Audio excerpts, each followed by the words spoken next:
À moins d'un an des élections municipales, à Toulon, des fraudes électorales auraient été décelées lors des scrutins des législatives de 2017, des régionales et des départementales de 2021.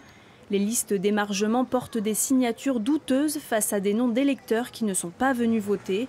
Ces irrégularités auraient profité à la droite toulonnaise. Une enquête signée Jean-François Georgetti et Christian Mathieu. Simon Fonvieille a révélé en mars 2020 dans le Monde diplomatique une fraude électorale dans 2 bureaux de vote à Toulon. En allant voir les habitants des quartiers concernés et en leur montrant les fausses signatures sur les listes d'émargement, il s'est rendu compte que c'était une pratique courante et que peu de résidents se plaignaient de peur des représailles. L'écrasante majorité des personnes que j'ai interrogées, qui ont accepté de témoigner, ont accepté à la condition expresse de voir leur anonymat préservé. Je me rappelle d'une personne en particulier qui m'a dit « Vous comprenez, moi je ne veux pas retrouver ma voiture brûlée sur le parking de la cité parce qu'on aurait su que je vous ai parlé. » Les gens ont vraiment peur, ont vraiment peur. Les bureaux concernés sont le 37 installé dans cette maternelle du quartier de la Beaucaire à l'ouest de Toulon et le 117 dans cette école primaire située dans le quartier des Œillets à l'est de la capitale varoise. Cette fraude supposée se serait produite au cours des élections législatives de 2017 et les départementales et régionales de 2021.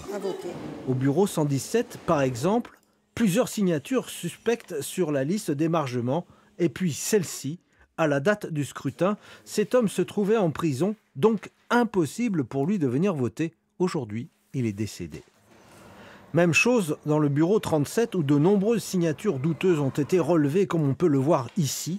Au total, il y aurait plus de 130 votes litigieux. Le parti qui aurait bénéficié de cette fraude, c'est la droite toulonnaise. Voilà.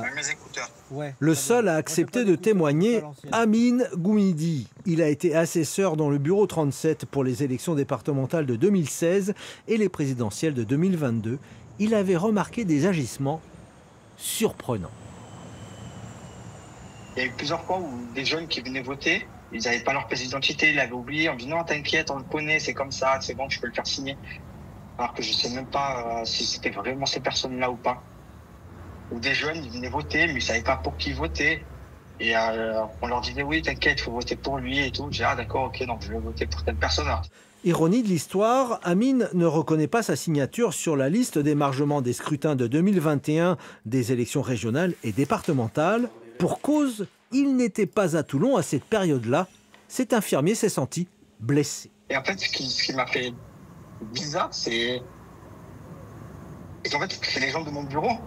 Donc c'est pour ça que j'ai eu cette sensation d'être trahi, parce que, comme je vous ai dit, en 2017, je suis allé dans ce bureau. Et en fait, c'est des gens que je connaissais depuis petit. Donc je me suis dit, c'est forcément des gens que je connais qui ont usurpé mon identité pour me faire signer à ma place. 3 autres électeurs dont la signature aurait été usurpée ont déposé plainte en 2021. Leur avocat donne le sentiment de révolte de l'un d'eux. L'un d'entre eux était très en colère parce qu'il avait fait le choix délibéré de ne pas voter. Et pour lui, ne pas voter était un acte politique, je dirais. En juin 2022, lors du premier tour des législatives, toujours dans le bureau 37, des irrégularités ont été relevées.